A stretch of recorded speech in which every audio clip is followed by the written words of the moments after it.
Hey, everybody. Welcome to our Introduction to Business Growth, some new ways to think about and do business together. This is March 6th, 10 a.m. Pacific time. We got a bunch of marvelous people here. I'm Leslie Nips. I am your guide today, and delighted to have you all. Thank you for being so timely and figuring things out. I want to explain one thing up front, which is that I've gotten that bear of a cold. And so I'm okay, but I'm coughing a fair bit. I will try and mute myself for anything that's going to break anyone's eardrums. But I do apologize for that going in. It's one of those. And let me say a few things about Zoom logistics. I have some people here who are experienced with Zoom, some people who are new. So I want to point out to you some things that you can do for yourself on Zoom. If you move your cursor across the screen at all, the bottom menu pops up. Now, my apologies. For people on tablets and phones, this looks a little bit differently. So you're just going to have to figure it out just a little bit on your own. But for those of you on computers, laptops, a little menu pops up along the bottom. On the left, the far left, you will notice the mute. That's the place to mute and unmute yourself. So if I call on you for a question, something like that, that's what you click. Right next to it is a very similar function for your video. It just makes your screen go black. And if for whatever reason, you've got some reason why you need to not be seen for a little bit, you can do that. Like you want to keep listening, but you want to go to the bathroom. That would be one way to manage that. I do ask that people kind of not put themselves on video block out for long. This is a group experience. It would be nice to see each other. And then on the bottom, you will notice a chat function. This is kind of groovy. You can go ahead and click on it. And it lets you either say something to the whole group, or it lets you say something privately to somebody. So if there's someone, say, in the group you know right now, and you want to say, Julie, so good to see you, you can do that. Or if someone does a share that is particularly resonant for you, you can just write right on, or way to go, or oh my God, that's so my problem too, or whatever it is. It's also a way, you can just kind of go like this if you have a question. It's kind of simple. I'll be seeing you all. But another way to do that is that there's a raise hand function on the bottom, as well as using the chat. When a chat comes in, it kind of changes color and it's fairly obvious. So I will go ahead and chat to you all and just say, hello. And you will notice that your chat is telling you that there's a chat there for you to take a look at. Okay. Raised hand icon, someone else found that. I think is there another icon down there around participation? My menu's a little different from you guys. So, but you can't break anything. So if you go and push things and just try things, that's fine. The other thing that's kind of nifty, for those of you who like it, I do upper right-hand corner of your screen. Again, this is for people on computers and laptops. There's a toggle. If you click on it, it goes between speaker view and gallery view. I like gallery view. I like to see everybody the same size. But if for some reason you like to see the speaker larger than everybody else, that's something that you can do just to manage the way you're seeing people a little bit. Okay, that's it on logistics. So how did I end up in this work? I'm a trained NLP and family constellations practitioner. Why am I doing business courses? That's a really good question. The reason is that about 4 years or so, I was doing pretty well in my practice. Not six figures, but, making a living, getting by, which a lot of people who are alternative practitioners have a hard time doing. And so some of my colleagues at the organization that I got trained by, called NLP Marin, were starting to come to me and asking for advice. And so I partnered with NLP Marin to do a 3-hour workshop. That was it, a 3-hour workshop, and 40 people showed up.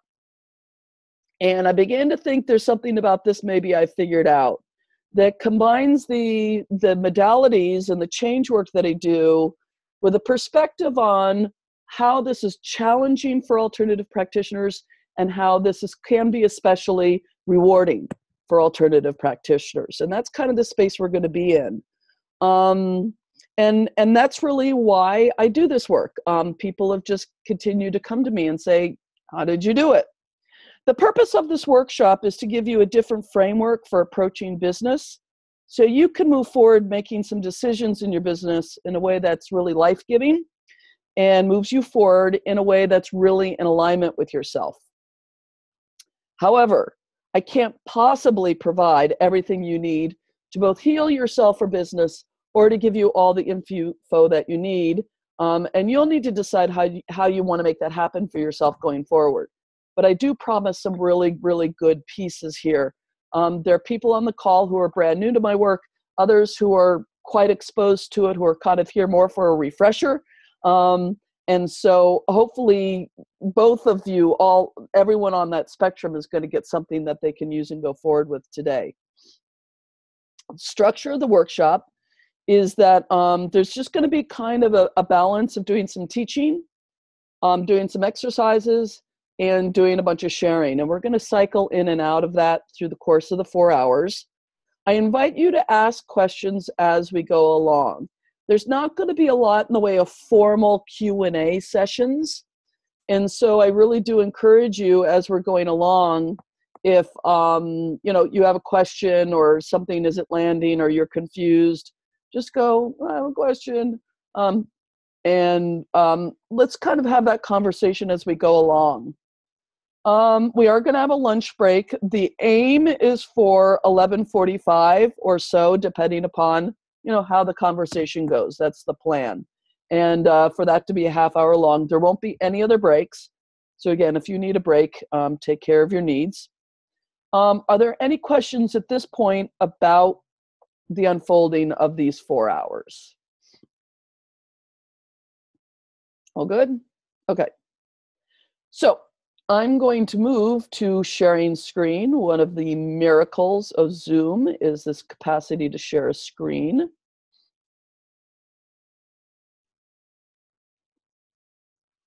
Okay, so I already went through the structure of the workshop. So I want to share a few presuppositions that are really at the bottom of what I do with people. The first bullet is really, really important. This one I have to return to over and over again, not just for my clients, but for myself. The notion of good enough for now. I find that alternative practitioners or coaches are filled with perfectionists. And there's a way in which, the perfect can become the enemy of the good. And most of us say that a piece of marketing could be better. A website could be better. A program could be better. And what we want to find is a place where it's good enough for now, along with a commitment to excellence and for learning and growing as we go along, so there can be improvement. Which takes us to the next bullet, which is trying things in a spirit of learning, feedback, not failure. I really can't tell you how often, it's really every time I send out a marketing piece, a new website, something like that, and something doesn't work or something is off or something isn't quite right. And one of the things that's really helped me out is to experience that as information. How can I take that realization that didn't work quite right and then bring it into the next time I do it? Yeah. Another one is that there are business best practices that I teach. They're really important to learn. But if anything feels out of alignment, there's almost always another way there. And that's business is part science, but it's to a great degree art. Okay. And then finally, we're not seeking a specific goal to let us know we've arrived. We're really seeking okayness, self-rapport, resilience, and trust. These are really the keys to success in business, I promise you. Yes, it's really important to have the information, the details, but without this sense of okayness, self-rapport, resilience, and trust, it's very hard to put the other stuff into practice. And as I'm going to explain a little bit later, these elements are actually exceptionally important for folks like us, more important than it may be for some other people who are in business. So those are some of the presuppositions. By the way, for those of you who are big note takers, I am going to be sending you this PDF when we're done, so you will have this handy. Okay, so we're going to do some introductions now. We want your name and just where you live. It gives people a sense of where people are in the world. What is your business or your business dream if you don't have one yet? Some people on the call may not have one, but what's your dream? And what's really important in this is, please, not your elevator pitch. We want your messy 1 or 2 or 3 sentence version of your business, why you care about your business, okay? And then one thing that's really not working or you'd like to have working better, okay? So your name, where you live, what your business is in a messy way, and one thing that's really not working or that you'd like to have working better. So what we're going to do is I'm just going to call on somebody, and then that person's going to call on somebody else instead of, well, there's no circle here anyway, so that's the way we'll do it. So I'm going to start out with Vicki. I will unmute you. All right. Your name, where you live, your messy business statement, and something you'd like different. Okay. My name is Vicki Reiner. I live in Petaluma, California. My name of my business is the Institute of Intuitive Intelligence. And I just put up a new website on that, which Leslie and his group helped me get the name. Well, actually, I've been thinking about it forever, but anyway, we voted on it. So I was excited to put that up. So what I do and what I've done for 25 years is I teach intuition, I teach clairvoyance. I teach people to open up to their inner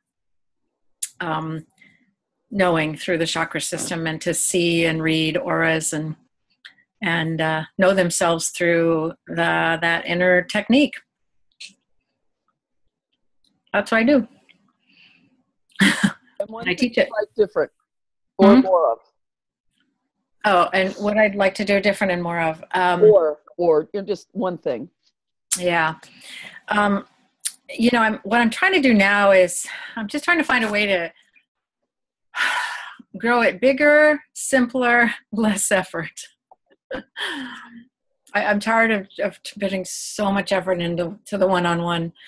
So I want a broader spectrum, but still give the value and the integrity. Thank you. Excellent. Vicki, can you please call on somebody else? Yeah, Kalita.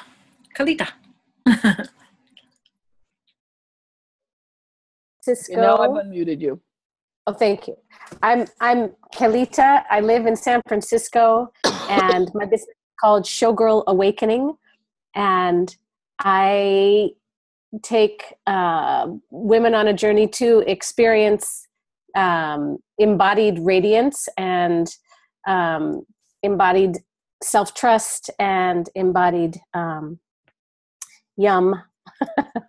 And it's often through dance and burlesque dance and showgirl cabaret dance. And it's also in sometimes the archetypes of the awakening showgirl applied outside of dance. And what I would love more of, I love, Vicki, what you said. I think the word that I want to actually move from, I want to really feel like I'm living outside of the hustle. Feel like I'm with my business, actually knowing, truly taking time off from it within a day within a week, within a month, really coming and working on the business and then actually closing the door to it and having hours or a day or a week where I'm not. And I didn't even know I'd say this. There was a million things, but that feels really dear to me now, to have that interplay in and out of not feeling that it's always an incomplete sentence. And yeah. Okay, great. Yeah. And call on someone else. I'm not seeing the names. Let me see. Julie. Which, we got two Julie. Oh, we have two. Julie Lucchesi. Did I say it correctly? Oh. There you go, Julie. Good morning. Okay. Good, Julie. Okay. Hello. Good morning. I am Julie Lucchesi. I live in San Rafael. I'm a yoga teacher and my business is Bao Yoga. Started out as yoga for sailors and everyone else, and then sort of moved away from sailors. I like teaching one-on-one and small groups, and I've been working with Leslie for a while. I took this 5-month business growth class, and so that was totally messy, and and I'm on like one. Oops, we got a freeze on Julie. Quarter time. Her internet was having some trouble earlier, and she probably doesn't know it. So I'm just gonna put her on mute. I will chat with her, and let's go with the other Julie.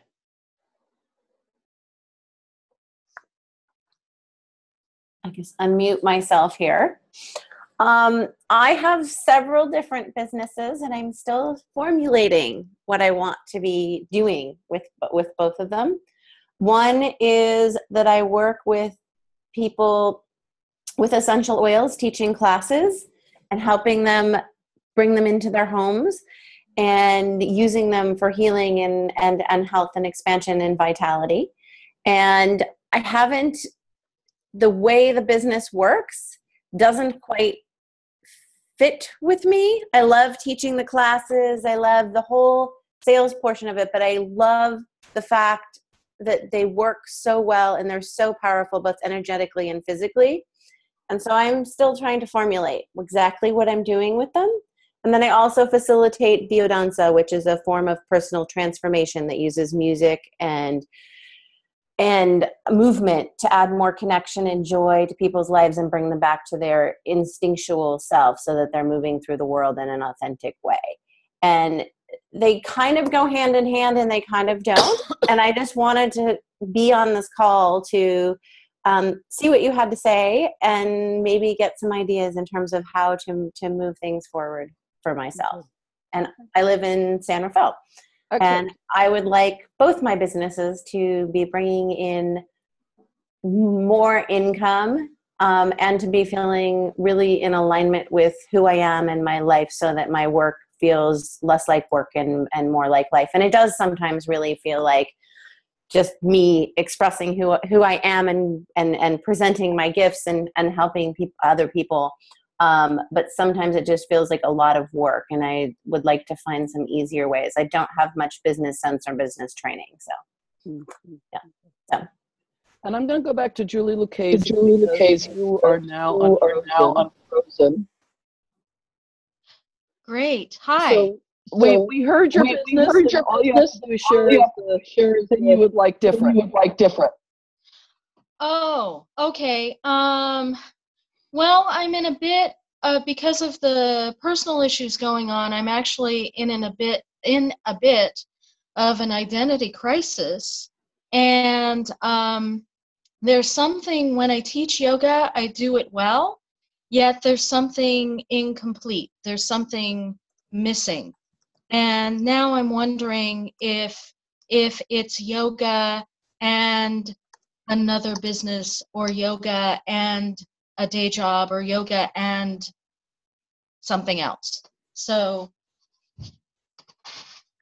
Okay. Okay. Thanks, Julie. Thanks, Julie. Yeah, I am having a bad. I am having a bad. I'm gonna mute. I'm Julie. gonna mute That will Julie. probably fix it. I fix it. It's usually just because there's more than one something on. It goes into comes out of someone's speakers and into someone's mic. So, and it's magic. Sometimes it happens and sometimes it doesn't. Who knows why? Julie's been having has been taking care of her mom, and that's been a big deal. Yeah. Okay, good. I'm just going to choose the next person to make life easy. Ruth. Hey. Sorry. Oh, you did me. Okay. I'm Ruth, and I live in San Rafael, and I've been my business to be is doing family constellations for people, either one-on-one, just private sessions, or with a group, facilitating group constellations. And so I'm wanting to develop that into a full-fledged half-time visit or business. And then I've also studied Hakomi, so that just kind of it can be sort of family constellations, Hakomi sessions, that sort of thing. So that's where I am, and I really need to get it going. Establish an identity website, and some way to sort of launch into a business. Okay, thanks, Ruth. You can choose the next person. We still got Judy and Barbara left. I'll take Barbara. I'll unmute you. Hi, it's good to see so many familiar faces.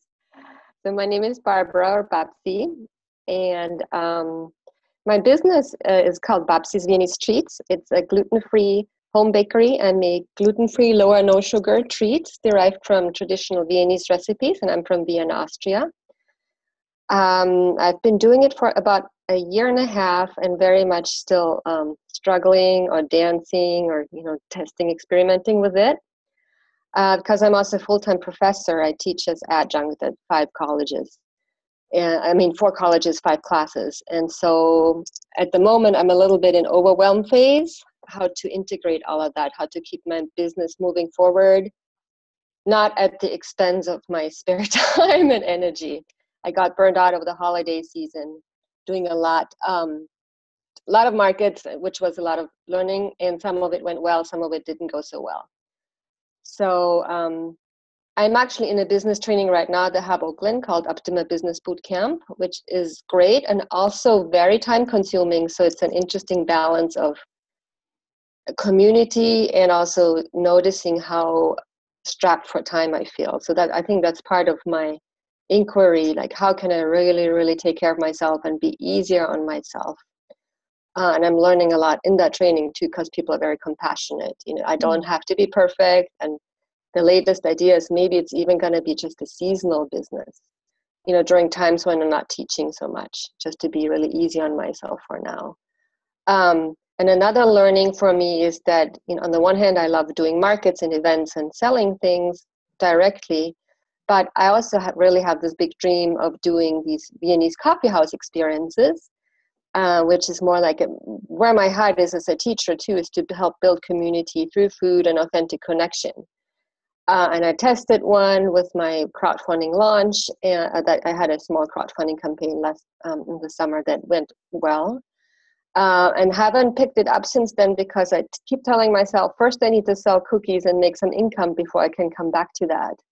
And I think there's some stuckness in there because my heart is much more in that holistic community, full coffee house experience, authentic connection thing than in just selling cookies. So it seems to be a block in me that tells me if I do what I really want or what's really fun but more fuzzy right now, it's not going to make me the money. And so maybe there's a way for me to unpack that. Okay, thank you. Mm-hmm. Excellent. And Judy.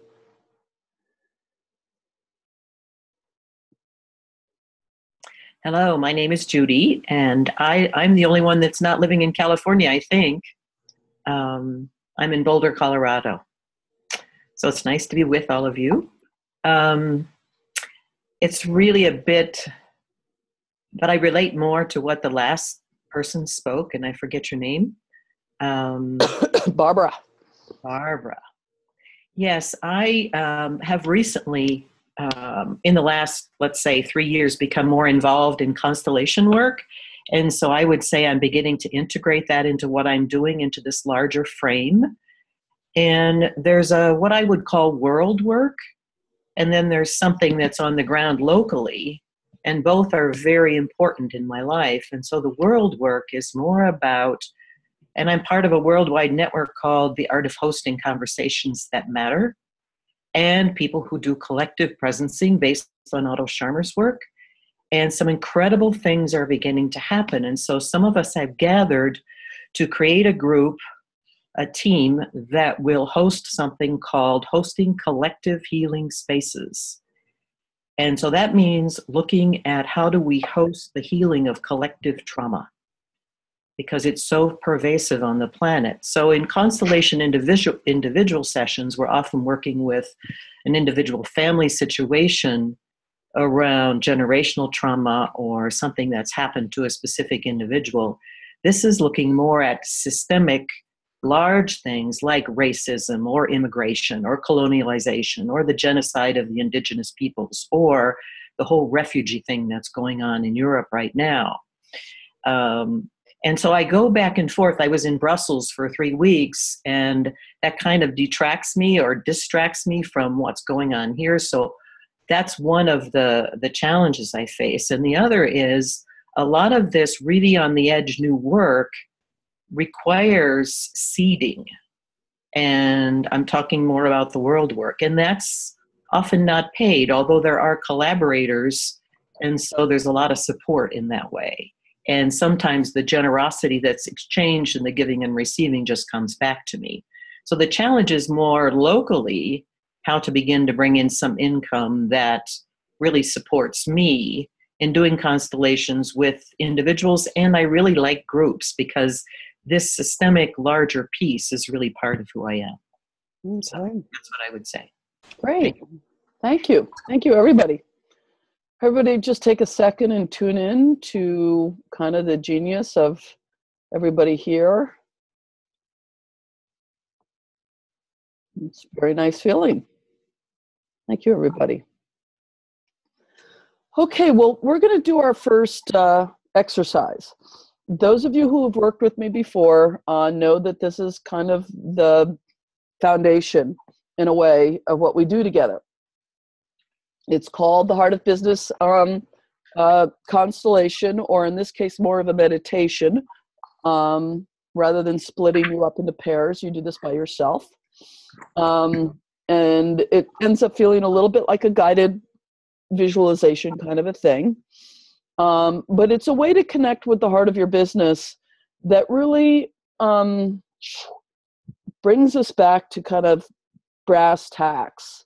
And, you know, it's like, you know, if you were married and the two of you week after week are dealing with, you know, schedules and work and kids and blah, blah, blah. And then after 3 weeks, you finally sort of looked at each other and went, hello, you. And you actually connected. And you realize you're not doing it enough. It's like that. That's what we're going to do. It is adapted from the good work of the people at heartofbusiness.com. But it's grounded in a constellation method. So I invite everyone just to find your center, probably close your eyes.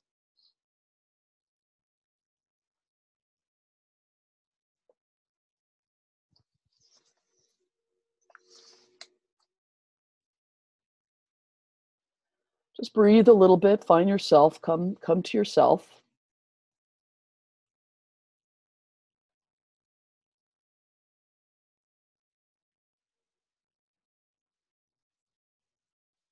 And then bring your attention to your heart. Just notice how you're feeling without having to change it in any way, without having to judge it. There's room for whatever you're feeling.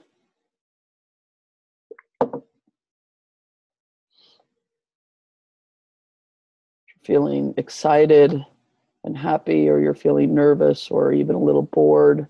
Whatever you're feeling, just there's room for it.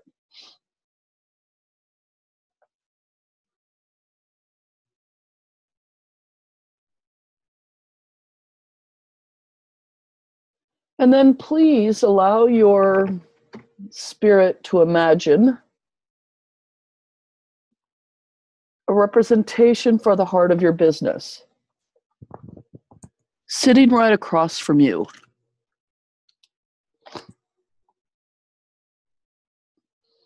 Just like you might sit across from a friend. Just imagine it sitting right across in front of you. And begin to notice what this feels like for you. Just like you could notice what it feels like to sit across from anybody, even a stranger. You could notice whether it felt yummy or irritating or weird. Just notice what it's like, what the relationship feels like right now to you and the heart of your business.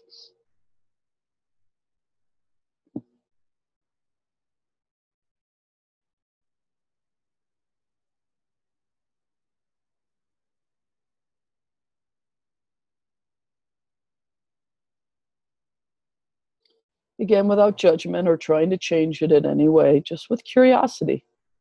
What does it feel like right now?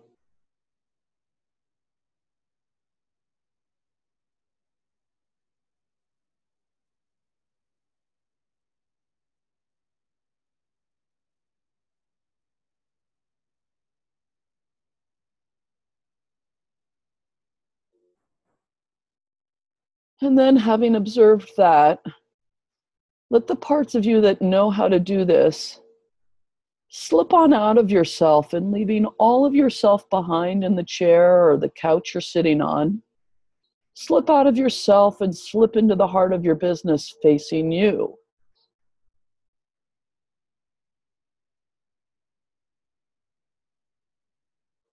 What does the relationship feel like from this one's point of view?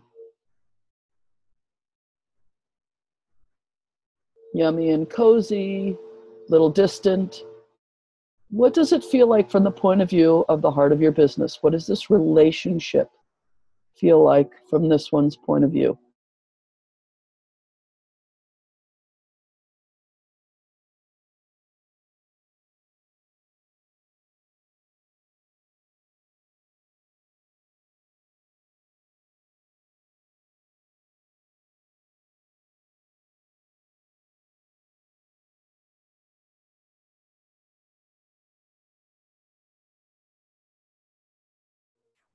And then, having noticed whatever about this is useful for you to have noticed, take that with you as you slip on out of the heart of your business and back into yourself, facing the heart of your business.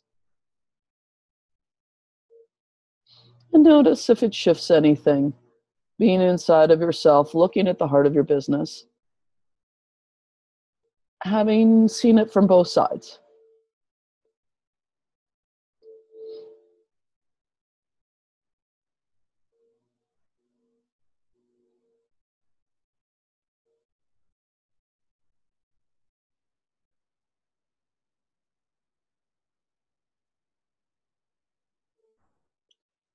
And then noticing whatever's been useful about connecting with the heart of your business, just bookmark those things.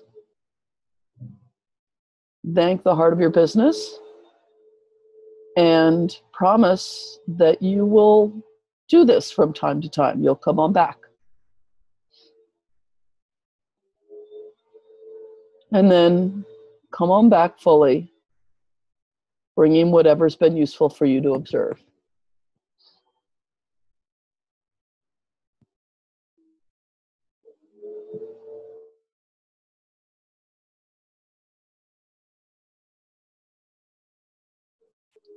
And then come on fully back to the group.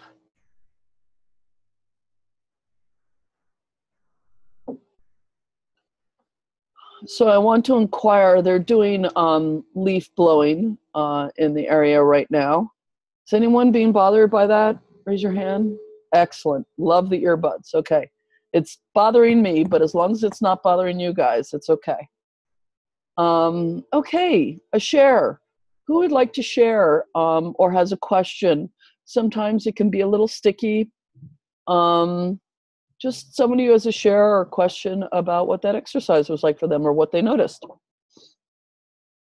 It's always useful for us to hear from somebody about what this was like. Okay, we got Vicky. Yes, Vicky. I'm unmuted. Okay. That was actually really fun. When I first said hello to my heart, it said it was distracted, feeling beat up. It was tattered and torn. And there was a little sadness in there. I was like, wow. And so then when I stepped into heart and looked back, it was feeling neglected. It's like, you're neglecting me. And I thought, oh, wow, how interesting. So then when I stepped back into myself and I looked back, it was sort of like a mother with a child, where I just went, oh, I have been neglecting you. I haven't fully, embraced somehow your needs and your gift of what the heart can bring. So it felt so sweet. It was sort of resolved in that sweet way. Like, oh yeah, I need to, like I've been too busy. I forgot about you. I need to hug you today. So it was fun. Mm-hmm. That's one of the nice things about this exercise is it really creates a contrast between the necessary busyness we sometimes have about our business. It's not the same as attending to and caring for it. Yeah. Yeah. As in all things, we can get very busy in our families and our families can feel like we're neglecting them. Right. Yeah. Nice noticing. That was fun. Excellent. Let's do one more share just for the heck of it. Raise your hand. Barbara. With me? Barbara. Right. Yeah, I kind of had a similar experience where when I tuned in, I felt sad and disoriented. And then when I tuned into the business was like, this is supposed to be nurturing for you. And it also felt sad. It's like, if this is not nurturing, take a step back. I want this to be nurturing for you. And also there's the sadness, but more like the sadness of like a caring mother or something, don't beat yourself up right now. It was very helpful. Although I feel the sadness in my heart now, but it's good to be in that space. Yeah. Thank you. So I know this is, doing regular disciplines is often one of the hardest things to do. Much better to go and answer some emails or get something done that needs to get done. But can you imagine what it might be like if you did this daily or weekly? Maybe weekly? Yeah. Make it a Sabbath practice. I don't know. It's kind of a returning when we, life distracts us. It just does. Right. Yeah. Okay. Good. I'm glad you guys got something from that. And what we're going to do is at the very, very end, we're going to return to this because we'll be curious about whether anything shifted. Because what we're doing for this 4 hours is we're giving a lot of a different kind of attention to our business. Right? You guys have decided for 4 hours to give that attention, but in a slightly different way. Not to spend the 4 hours putting out some more copy or answering some more emails, but to slow down and maybe get something you need. So yay for you.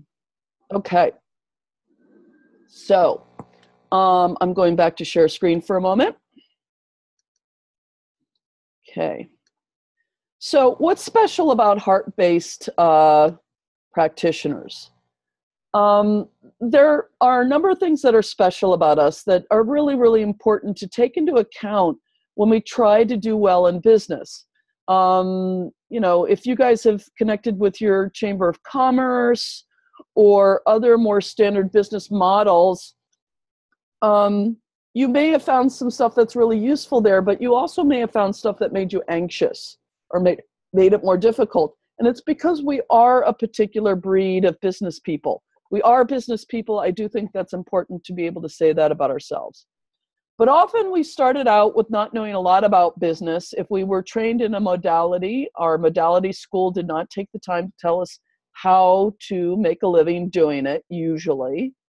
Usually we're not, sort of naturally attracted to business. The people in Silicon Valley, they were the ones who at 12 set up the lemonade stand and actually made a lot of money doing it, right? They just love it for the sake of the business. We're doing the business despite the fact that it's not really our thing. In a more extreme version of this, we can sometimes feel that business is unethical or tainted in its essence. And I'm going to return to that because there's some good reasons for why we sometimes feel that way, but it does get in the way of giving our heart to it, which we do need to do. We may have some personal family history about financial success or betrayal or loss, known or unknown, that may be also influencing us. And some of us may have already invested in business growth programs that weren't a good fit. And when that happens, we get pretty discouraged. Yeah. And we may say to ourselves, well, I've already invested a lot of money and it didn't work and it wasn't a good fit. And wait, it's, what's wrong with my business mindset that I could make it work? Yeah. So those are some things that are really important. For a group like us, we need a way forward that is both in alignment and personal, ethical, style alignment, and allows for a lot of success. Yeah, those two have to marry for us to be able to get ahead and make the money we need to make. Now, I want to say something really important to everyone right now, and I really want you to hear this deeply. And this is, I'm not pulling one over you. If I can do this, anybody can do this. Someone as ill-matched for entrepreneurism as me could possibly not be found. The fact that people can argue with me about that for sure. And what I found is that some of that self-identity stuff wasn't so true, actually. When we start to learn, we discover, this business stuff it's learnable. It's just a skill, it's learnable. And some of us may actually be better at it than we thought we were or could be. My story, I spent my whole life in nonprofits, paid by others, month to month, knew what my check was going to be. I left my career at the time and found NLP and family constellations, which were my healing modalities. And I started to create a business. And I have to tell you, the first time I sat in a coaching program, someone else's coaching program, I sat there and I was certain I was going to fail. And yet I did it anyway, which I think is somewhat the key to my success. It's just kind of a stubbornness. I kind of don't stop. And after a while, you do that, and it does have an effect after a while. You just keep at it. That was one of my strengths. I really didn't have any instinct for or knowledge for business. But it did grow year by year, bit by bit, steadily.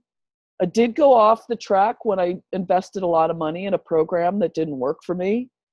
But the beauty of that mistake, and I call it a mistake, is that it really taught me and showed me what off the path is, therefore what on the path is. That I wanted an ethical business that was in real alignment with me and who I was. That other business program taught a lot of hard sell tactics that I wasn't very good at. And I spent a long time thinking, there's something wrong with me in business. Maybe there's nothing wrong with you in business. Maybe what we want to do is find a way that's in better alignment with you and who you are and how you want to do it. And eventually what I hit was not, six-figure success, but a trust that I would be okay. And at that point, business started flowing for me. And that was internal healing along with all of the business learning. It was the combination of both. When we hit the place of resilience and self-trust, or at least enough, it's usually not perfect. Yes, do I have nights where I wake up and go, oh, where's the money coming? Of course I do. But when there's enough of that, then we can trust and be in alignment with our businesses, and we may not feel quite so run ragged, which seems to be the theme of a number of people on the call. Like I can't quite catch up. I can't quite make it be enough for me. And that's really what I want for you, is that resiliency, that sense of okayness, because it not only does it sort of come from some success, but it seems to serve success. The more relaxed and less worried we are, and the more okay we are, the better we tend to sell and the better we tend to do in our businesses. So it's both a healing and a learning process. Now, for some of you, this is going to be old material, but this is really useful to return to. I'm going to go back to the screen share, because I want to talk about the 3 problems in life in general, but I'm going to speak about it in business in particular. Excuse me. These are really important because in some sense, everything that we want fixed or different in business can be, in a sense, boiled down to, I have a problem, how do I fix it? I don't have enough people enrolling in my programs. I don't have enough income. I'm very, very tired. I'm confused about my services. I don't know how to get started. I'm procrastinating, yeah? All these different issues that arise. Now, if you went to a doctor and you told him you had a fever, there are about 1 million diagnoses that could come from taking a closer look at that fever, that range from sending you home with some aspirin all the way to hospitalizing you. Knowing what the source of the problem is makes a very big difference in how you decide you want to address the problem. So they're just, and what I've discovered over time, this is, Leslie, I can trademark this. There are only 3 problems. Yes, only 3. You thought there were more, but there are only 3. And I'm just going to name them here. The first one is called unconscious limiting beliefs. These are very popular these days. I'm going to call this by the jargon. We call it in NLP, just to make it simple. I'm not going to explain why, but it's ecology. It's the patterns we have that persist, that we don't want, that perhaps are even self-destructive sometimes, things like procrastination, severe anxiety, things like this, that come from old programming that makes us feel like they will keep us safe and help us belong. This is why I've just summarized them as safety and belonging patterns. So we do the procrastination because it keeps us safe. We keep smoking because it will help us belong. Huh? That's one set of problems. Unconscious limiting beliefs. The second one is what I call developmental and seasonal learning. I'll get to that in a second. And then the third one is being out of alignment with your values. These are 3 quite different problems and require 3 very different solutions. And I'm going to go through them a little bit. The first one, unconscious limiting beliefs. Again, these are popular. We talk about this, and I assume in Boulder as well. In the Bay Area, we talk about unconscious limiting beliefs all the time. Yeah. And so, but I want to say that not all of our problems are due to ecology, due to unconscious limiting beliefs. What lets us think that it might be ecology? And here are some tips. If you've got an issue running that's been running and running and running, so number 1, it's something that's been going on a long time. Kind of not a new thing. And if you look back far enough, you may notice you had the pattern, but maybe in a slightly different format because the context was different. Yeah. But, oh, it was the same thing back then too. So it's been going on a really long time.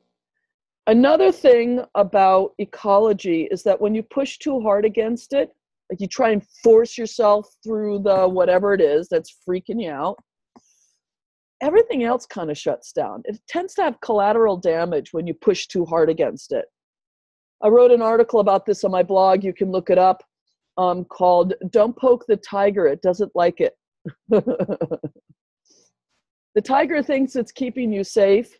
It's doing what it's trying to do for good reasons. You poke it hard, it says, listen, I'm doing a job here. Don't you poke me. Okay? And it's to make sure the pattern persists. Yeah? Because it's about safety. And that's why it will make other things. If you really push something hard in your business, what you'll notice is that other things will start to shut down in your business when you push against that piece of ecology too hard, which is why I always recommend if there's a piece of gnarly ecology that's not shifting, work on something else. Find something else you can do. There's always something else you can do, right? And then finally, you kind of know it's ecology when there's a lot of emotion around it. Fear, terror, desperation, depression, heartache, etc., right? That's when you probably know you're dealing in the land of ecology, particularly when you push up against it. Various examples: procrastination, fears around being seen, very big in our subset of people, that might lead to an inability to network or create websites or to market ourselves. A tendency to give away services or to undercharge can sometimes be related to ecology, those kinds of things. So the what to do, as I said, don't force things. This tends to increase the resistance that comes with ecology. Yeah? And instead, keep moving on things that you can move on. Don't get stopped in the places where you're already stopped. Momentum's really important. So the website's not getting built, but I do like writing on my blog. Okay, go and write on your blog. I have someone who, when everything else isn't working, she can go out networking. She's a little unusual amongst heart-based people because that tends to be what we stop doing first, introverts that we often are. But that was her go-to thing. She could always network. She could always go out and just meet people. She liked doing that. Yeah. And then, my apologies, but if they're a big enough issue and they're really sticking you, you're going to have to get healing for it. Yeah. If that procrastination thing, if that, inability to market and get yourself out there thing, that chronic undercharging thing is this persistent and that gnarly, you're going to need to get some healing for it. Yeah. Which is why I include a healing component in all my larger 4-month programs. Yeah. To work on those things specifically, that are really in the way. That, having said all that, not everything is ecology. What I find in the Bay Area, and again, I think it's probably true in Boulder as well, is that whenever we have a problem, someone says, what's going on with your unconscious limiting beliefs about that? Well, maybe something or maybe not anything. So the second bullet that I shared with you are the developmental and seasonal learning issues. Okay? So you have a 2-year-old who hasn't learned how to do full sentences yet. What are your unconscious limiting beliefs, 2-year-old, that you're not yet speaking in full sentences yet? No. It's a developmental issue. It's perfectly appropriate. Businesses go through developmental issues. I want to give you an example of one that I often hear tagged as an ecology issue when it's almost never an ecology issue. Raise your hand if you've ever felt like a fraud or a charlatan and what you were offering to the world really wasn't doing any good for anybody. Who am I to sell that thing? Yeah. Vicky's doing this. Yeah. Sometimes it's ecology. It can be. But what I've noticed over and over with people is that people tend to go into fraud. I call it fraud syndrome, by the way. Another trademark, Leslie trademark. Fraud syndrome. Every time they're making a level leap. Why? Because they're doing something new. That's it. They're not used to doing it yet. They don't have that, everyone in this room, in this group has a feeling of when I know I'm good at something, I'm a good bicycle rider, or I'm really good at cooking a good omelet or whatever it is, right? You have things that you've done enough and reliably enough that the confidence you have that comes with it is just unquestionable. And then, I'm going to try and do a cheese souffle, which is really hard, right? And there's this uncertainty. And at the same time, we're doing it in front of the public. We're making a claim about something. So I'm trying to offer a new service or whatever it is. And so this fraud thing comes up. Who am I to? Here's the deal. We go through cycles of being beginners. And the biggest level leap is the one right at the beginning. So for those of you who are still kind of at the beginning place, feeling like a fraud is almost inevitable. I've run into it over and over and over again with people who I know who have very good training. They're doing really good work. Are they masters yet? No. They're still kind of new at it. But do they have something real to offer? Sure they do. They got a good training, and it's simply a part of it being new. And there's no fix for it other than it just passing. It will pass. That's the thing with it. That's the thing with a developmental or a cyclical thing. Either a cyclical thing or more of a developmental thing. Now, there are other more straightforward issues like I'm having a hard time building my website. I wonder if I have an unconscious limiting belief, or do you just need some help? You just need some help. You don't know how to do it, and we do have a tendency in our sort of healing world to have a deep interpretation about almost everything, particularly when there are negative feelings associated with it. So noticing when things are developmental or kind of a cyclical thing can be very, very helpful. Why? Number one, it means there's no fix. You just need to keep, you just need to keep moving. That's it. And number two, when I do this with clients around an issue they've been chewing on and they've been beating themselves up because, I need healing, I'm broken, whatever it is. And I'm like, no, I just think you need learning. The sense of self-attack drops out. We've normalized, we've depathologized the fact that my apologies, but growing a business is a learning process, and sometimes it's hard and challenging, right? There are challenges along the way.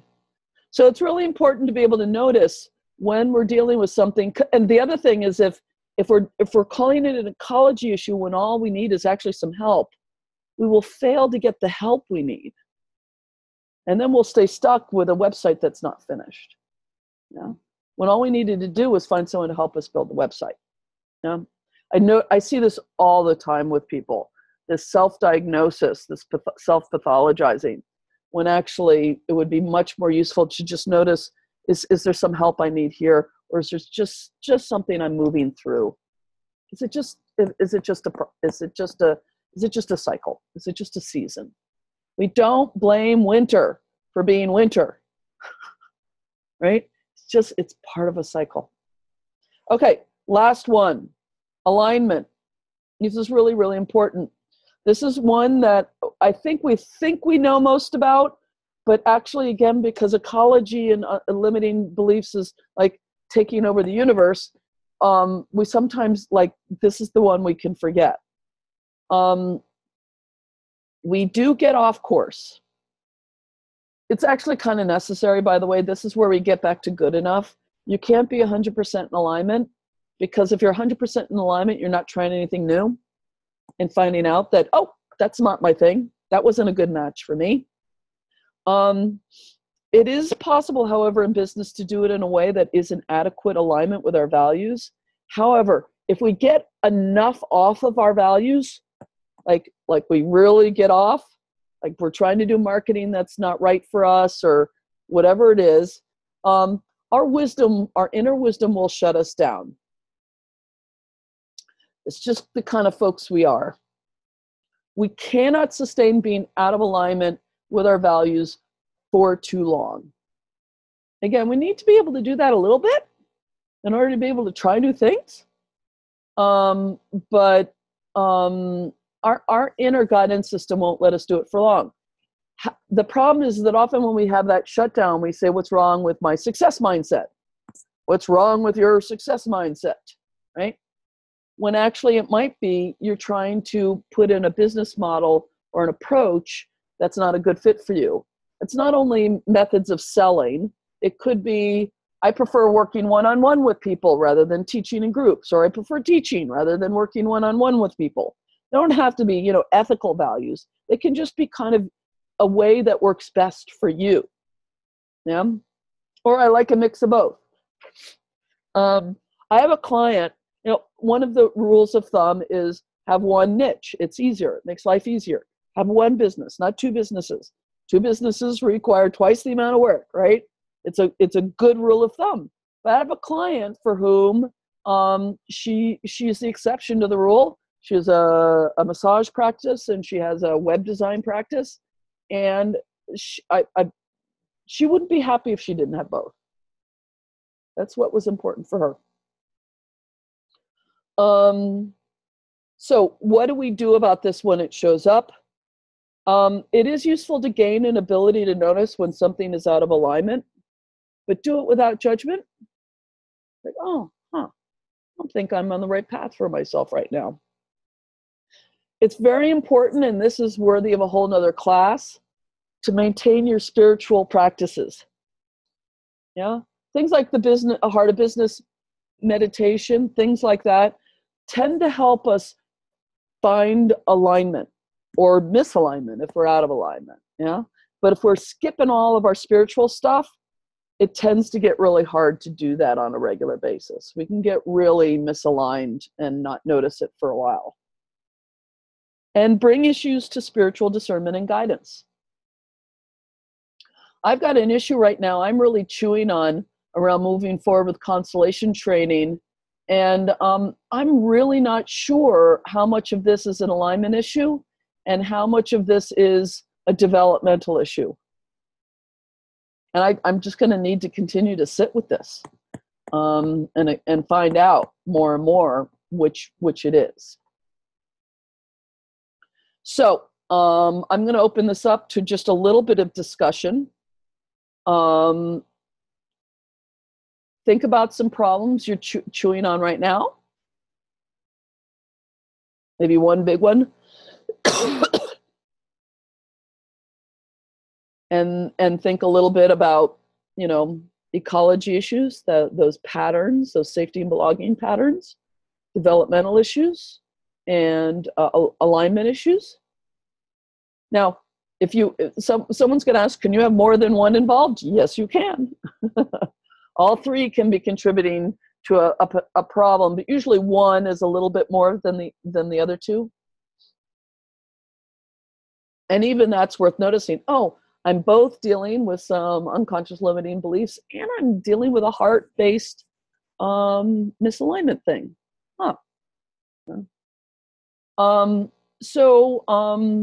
Any shares, any thoughts about something you're chewing on in your business right now where this seems a useful point of view?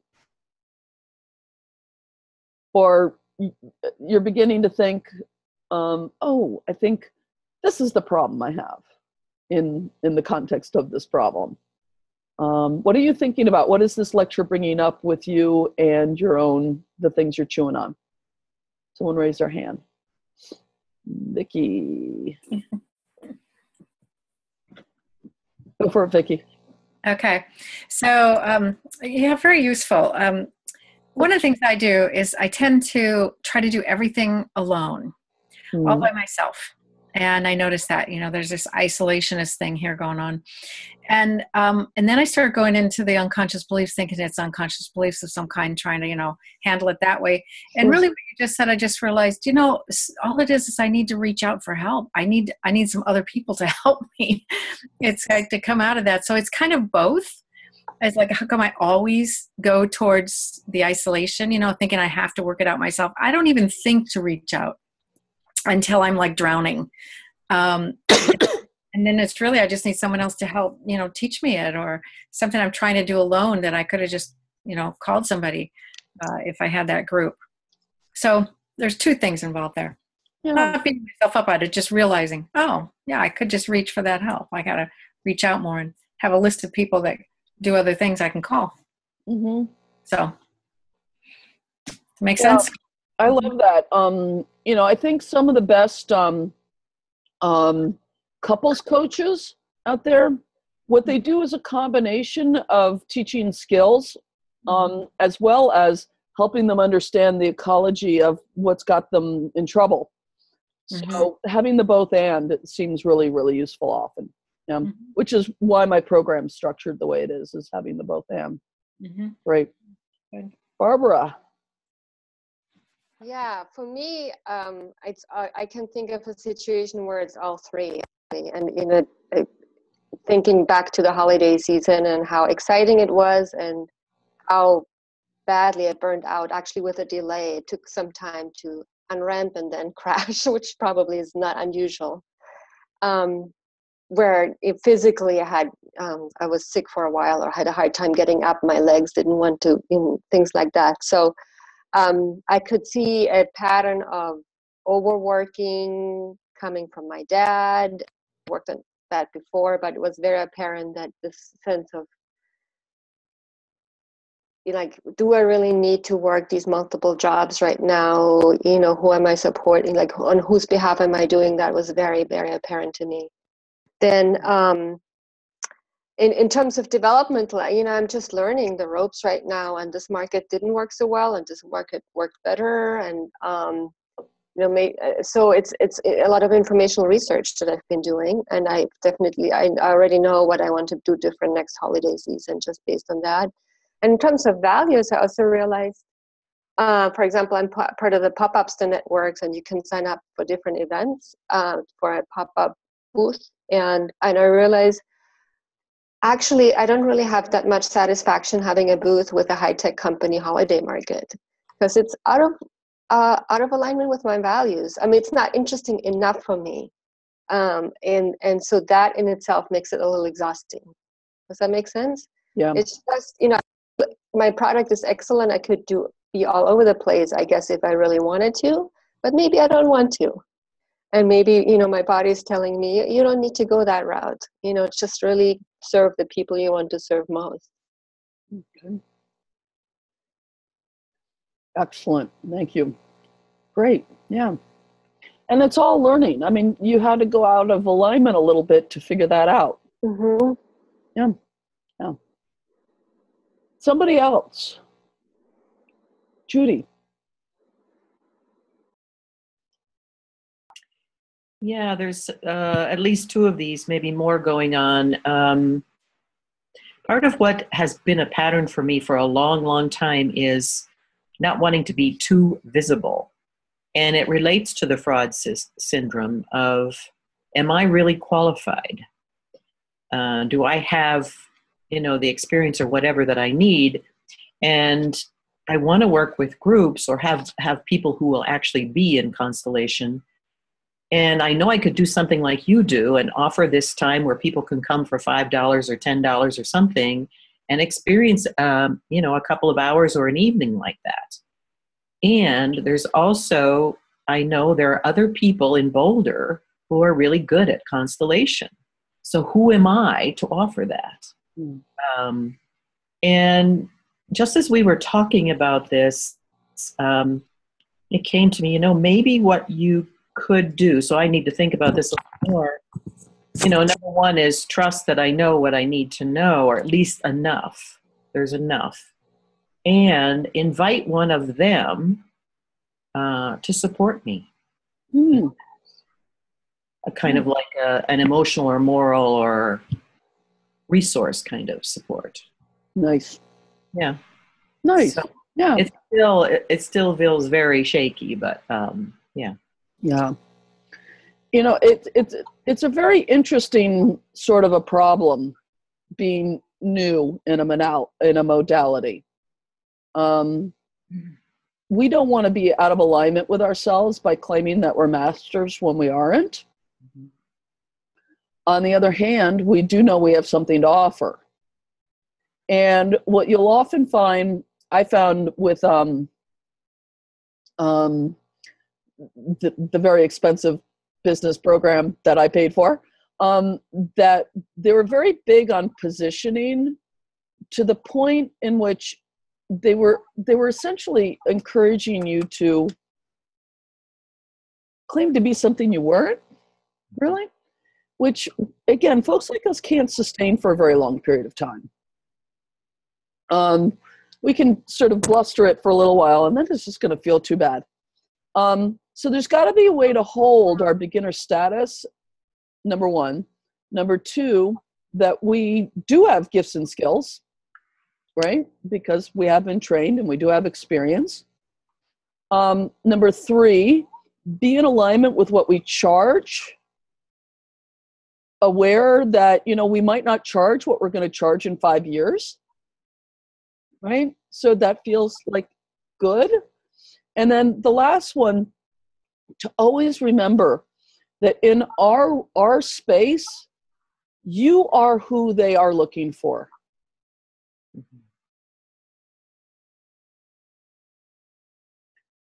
And when it comes to niching and branding, the most important thing to remember is that you are the one your clients want. And if they don't, then they go see someone else. Yeah. Hopefully every once in a while we end up with a client who's not a good match, et cetera, et cetera. But when it sings, when it's really good, it's because we are the one they needed. And I don't mean that in any mystical, written in the book of time kind of way. I just mean that in a really, really simple sense of, it's a match. It's you. It's them. That's it. And so now for some of us, we have ecology about that. Who? Me? No. The other person. Mm-hmm. Yeah. And that can show up in, someone falling in love with us, or in other kinds of contexts where we become the one who is chosen. And is that okay? Yes. I'll offer up a story. When I was in 8th grade, when I was 8, I went to Camp Sloan. Everyone was required to audition for the play. I didn't get a part. I didn't care, because I wasn't trying to get a part. The next year I went back to Camp Sloan. Everyone was required to audition. I auditioned. I didn't care. The play was Peter Pan, and I got the role of Peter Pan. And I remember the surprise because they announced it at the lunch in the cafeteria, and all the girls were going, Leslie, ah! And you can imagine a bunch of 9-year-old girls all screaming their heads off. And that kind of surprise, like, do we accept that? Do we take that in? I'm Peter Pan. I was chosen to be Peter Pan. It's a different weight than what we're doing now, but just to sort of feel that sense of letting yourself be, is it okay to be chosen? And not because you're faking something or putting something over somebody or, whatever, but because you have something to offer, and you offered it with authenticity and humility, a spirit of service, and with all the excellence that you have to bring to the table. No? Okay. Thank you for that share, Judy. Okay, so this is the way this 4-hour thing works. I kind of shift in a lunging kind of a way from topic to topic. We're going to shift topics now, and we're going to move into money. We're going to do some of this before lunch and some of it after lunch, okay? So I'm going to go back to the share screen. So, I have a slightly different approach to this money thing than some other people do. Money, the reason to talk about money is because it really is. I mean, we'd be all delighted if we could do what we do for our living and do it for free and, have a secure source of income from someplace else, right? But that's not the way it is, right? And so if we're kind of not right with money, it's going to be hard to be right in our businesses. And I split this up into two topics. One is money and culture, which I'm going to talk about for a little while. And the other one is I'm going to talk about money and family ancestry for a little bit. I like to split them out because I think our culture is one system we're immersed in, and then our family and our ancestry is another one. It's in a sense a more specific subset of the other one. And it's become more common to talk about money in our family and ancestry. Oh, I'm a workaholic like my dad, whatever it is, right? But talking about money and culture and how it affects us, we have a crappy conversation about that so far. It's getting better with people like Charles Eisenstein in A More Beautiful World. There are better conversations going on about economy and about how systems of money influence us. It's really, really important. And it can be something that we just feel like we just throw our hands up because we're in the middle of a presidential cycle right now. What can any of us do about how crazy our economy is and how it affects us? So one idea out there that we often hear in New Agey kinds of circles is that money is just energy and that it's infinite and it's neutral. And this is the basis of sort of prosperity preaching. There is a prosperity gospel these days, but it's also in kind of the New Age world that if you just shift your mindset, you can bring in as much wealth as you want. The thing is that money and business are always culturally located. And because of that, it can never be neutral. It always carries meaning. There's no version of money that doesn't carry meaning and value. And to pretend there isn't actually doesn't work very well. And those meanings are always connected to the limitations of the system that we live in. There's no going outside the system to some mythical place where the energy of money is infinite.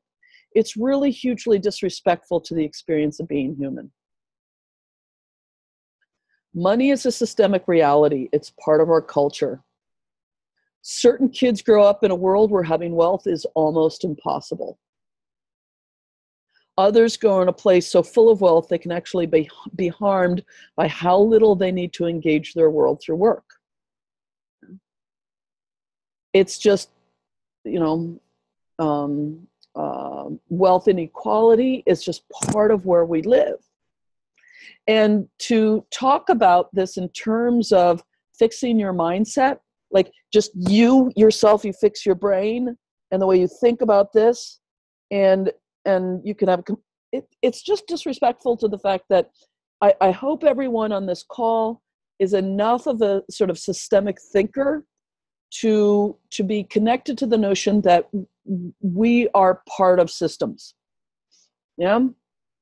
So you walk into a meeting room, and you've been whistling a jaunty tune, and you've been happy all day, and you come into the meeting, and in 2 minutes, you're cranky. This is systems at work. Yeah? And you say, I should keep my mindset. I should keep my positive mindset, right? But the whole room is cranky about whatever it's meeting about. And yeah. Or have you ever been in a workplace where the environment was so nutty and you promised yourself every day that you were going to bring in your best self, and every day you failed? You just failed at it. Yeah. Alcoholic systems. This is why in AA they talk about the whole family having alcoholism, even if one person is the alcoholic. Yeah? There's no way to grow up in that environment and not be affected by it. So our money culture is affecting us all the time. And we sense that there's something deeply wrong with our modern economy and the growing income inequality. And at the same time, we want financial security and trust with money. For a moment, can you just open your heart to that tension with a little bit of courage? That there's something deeply wrong with our modern economy and the growing income inequality, but we do still want financial security and trust with money. And how do we find a way with that? As Mark Silver at Heart of Business says, it really makes sense that when it comes to money, we're all a little crazy. It makes sense. It's actually a sign of health, right? That we're all a little crazy with money because everything around us is a little crazy with money, or a lot crazy with money. The goal is to be well with money, but also respect our world and its suffering, its inequality, the ways it simply doesn't work well for so many. And yet trust is possible. And I want to say the two sort of ends of the spectrum, not by ignoring it, by, just saying money grows on trees and fix your money mindset. That's kind of ignoring it. Or by getting caught in the other thing, which doesn't tend to show up in groups like this so much, but it does from time to time, which is righteous indignation. I don't want money because it's filthy lucre and it's capitalism and it's awful and I don't want anything to do with it. Right? Which is, sort of the two extremes. It's ignoring it or getting so caught in how awful it is that we're just going to stay pure. We're going to stay pure of all that. This is an inability to honor the dignity of what is. Okay. So you may say, Leslie, thank you for explaining all this, but I feel awful right now. What's the solution? And there is a solution, but it is a solution that comes out of maturity. It comes out of a solution of being able to hold a sense of being a part of this. Not holding ourselves over and against, but say, this is my home, this world, this economy, it is my home. As it is, this is how I came into the world. If it were fundamentally different, I probably wouldn't even be here, right? So this is my home. This is where I am. I see its injustices. Okay. And then now this is something I do, as those of you who've been through my 4-month program know, I do it to a much greater extent in the program, because this is not something you can kind of address like this, right? It's not another fix your mindset moment. It's not. It's more of finding a different way of engaging and connecting with where we live and its limitations. Yeah. It's a maturization process. It's a wisdom process. But I'm going to give you just a little taste of it, and hopefully this will be enough for you to feel it just a bit. Okay. So, everyone just find yourself for a second. Settle into yourself. Probably close your eyes.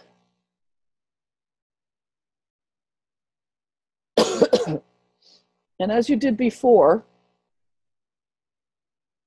with the heart of your business, this time, imagine in front of you a representation for the money culture.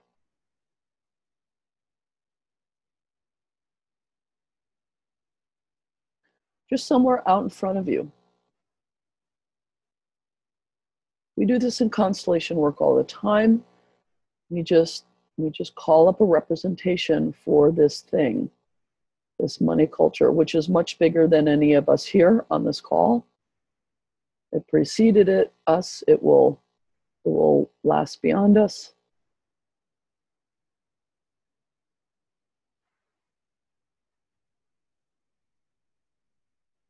It exists. It is real. And just keep breathing. Notice whatever reactions that come up.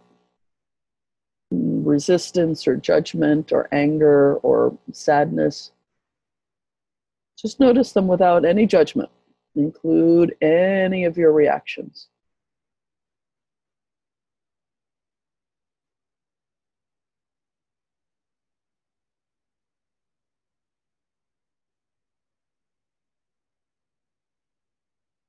And for some of you, this may kick up some more family-related stuff. We'll get to that in a few moments, probably after lunch.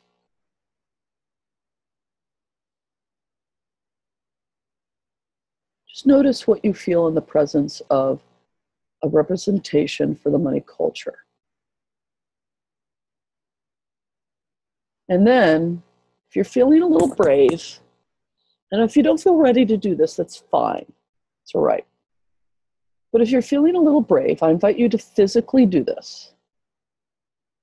And for those of you who are new to this, I'm going to explain it for just a second, so just hang out where you are. I'm going to invite you to bow. And to bow is not to submit. It's certainly not to approve. It is simply to acknowledge that this is so. And so, if you are ready, I invite you to physically, with your whole body at your waist, dropping your head and your neck, bow. Some of you may be inclined to stand. If you're doing it sitting, that's fine as well. Just bow to this without having to do anything. Again, it's not approval.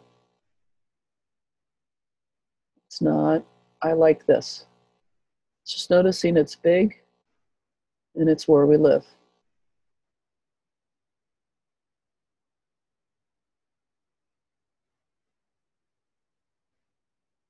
And then when you are ready, come on up. Place your hand on your heart. And notice what you want with money. And let yourself feel it and think it in your heart, not over and against the representation for the money culture, but in the presence of it. Say, I would like to be well with money. I would like to trust money. I would like to do enough money to do good things with it. I would like to see the money culture change if that's possible. Whatever is coming up. When I do this, I one of the things is I would like enough money someday to be able to do pro bono work with people transitioning out of jail and prison. I would like to be able to honor my life with money. But whatever's important to you. It could be just as simple as I want to pay the bills.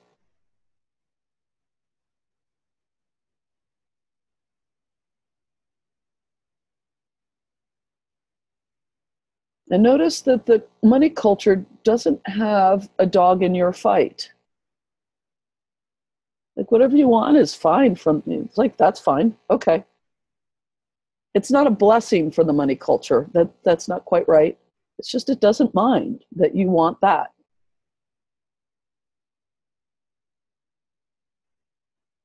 There's room in the money culture for you to have it this way.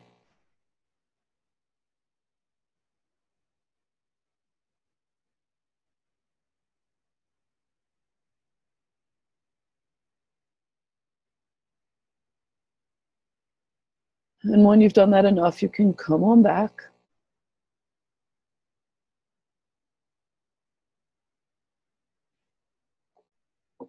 Just notice what it's like to want what you want with money, and it's not an expression of resistance to something else. It's just you getting to want what you want.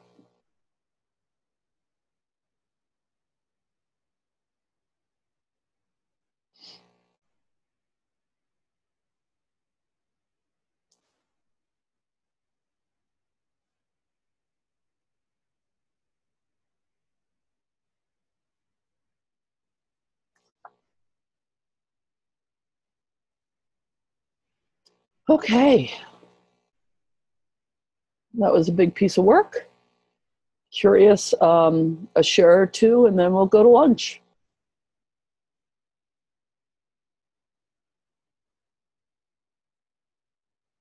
Ruth. Got you unmuted already, Ruth. Okay. But that was interesting. I visualized, I saw this sort of fat cat with this wad of money saying, you know, it's not for you. You can't have any of this, you know. And I felt resentment and defiance and resistance. So and then when I bowed to it, and it's like I you know, and part of, you know, before and after, you know, during when I was bowing to it, I realized that that's what I've done all my life, is I've actually defied that, and I've like gone after it just because of that's the culture, you know, but not really inherently because of my own self feeling of I deserve and esteem around money, you know, and you know, it's like I sort of discovered in that process that it's like, oh yeah, I have good values about money, and I really deserve a certain amount, and I want a certain amount, and I'm not greedy, and you know, but I just sort of like found home in all that, you know, and it's like, yeah, I don't need to make money just to keep on defying that, you know, that hierarchy, that resistance, you know. Yeah, and I don't know if it's ecology or it's just the culture, you know, because historically I also realized, oh, I haven't been trusted with money, you know. It's like I don't feel like I trust myself with money. But, so that may be more ecology, but the culture actually has, you know, something too that I've been fighting all my life. Yeah. Understandably. And it's really hard to thrive when we're in resistance to the whole thing that surrounds us. Mm-hmm. It's a lot of lost effort, particularly when it doesn't change anything. I will hate capitalism. And capitalism goes, okay, whatever. Right? Mm-hmm. And that doesn't mean we might not want to, you know, work for a better economy. That's really, really, but doing it from a different place. Somebody else. What was that like? What did you get from that or notice from that? Or what felt challenging or?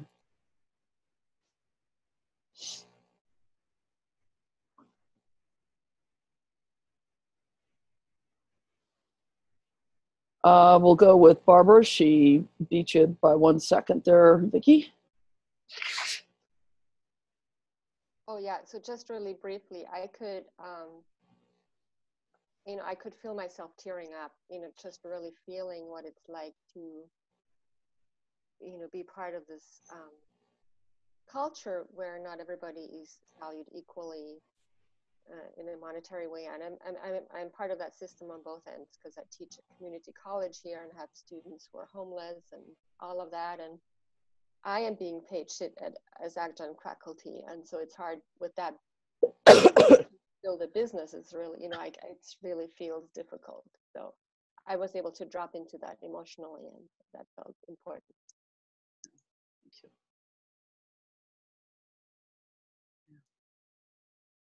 Thank you.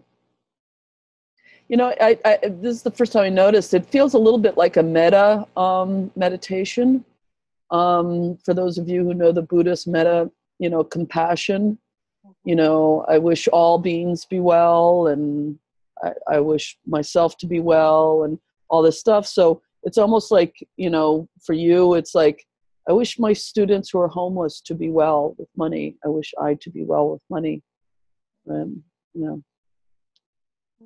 Nice. And Vicki, you raised your hand. Okay, can you hear me? Yeah. Okay. So What I saw was my image that came up was Wall Street of money. It was just greed and taking and running and just all this crazy stuff going on. Just like money was God. That's what I saw when we put up the money culture. It was a funny image that came up. And then when I turned it to myself, for my heart, after I bowed to it, I saw it was so easy. It was just this almost beautiful pink orange color around everything, including me for some reason. And it was so easy for me to stay in integrity with receiving money, using money, having money, respecting money. It was just, all it is within my own integrity. I can have it all just within my own integrity. So that it doesn't use me and that I don't let it use me, that it's just a tool, for whatever extension of whatever I want to give and have in the world. And then it just became so like, whoa, what's the problem? This is great. This feels great around me. So that was my experience. Very, very easy. Nice. Yeah. Mm-hmm. And I didn't have to compete in that other world. That isn't what, that wouldn't be me. And it's good to just see it and go, oh yeah, that's not how I would use money if I had money. It wouldn't use me. I would be using it. It's my tool, for good, for whatever I wanted. Yeah. Well, and the other thing that Mark Silver says that I quite like, which is that if our economy is crazy, which it is, Mm-hmm. that it needs ethical businesses to do well. Mm. It is our contribution It's nice. if our businesses succeed and do well. Yeah, more and more ethical businesses to do well. I like to think that, when I was first starting my business, unemployment was much higher than it is now. That I actually am a job creator. I created a job, mine, right? And that's it is a contribution to the economy. Yeah. In a positive way. Yeah. Mm-hmm. To have a succeeding ethical business. Mm-hmm. Yeah. And then if you end up hiring people and web designers and assistants and blah, blah, blah. Yeah. It's all good. Yeah. Anything else? We're going to take our break now. But before we go, any questions, any thoughts about any of the material of the last, couple hours?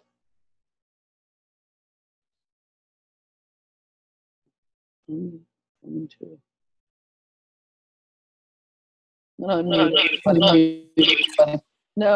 I can't do that. No, I can't do that.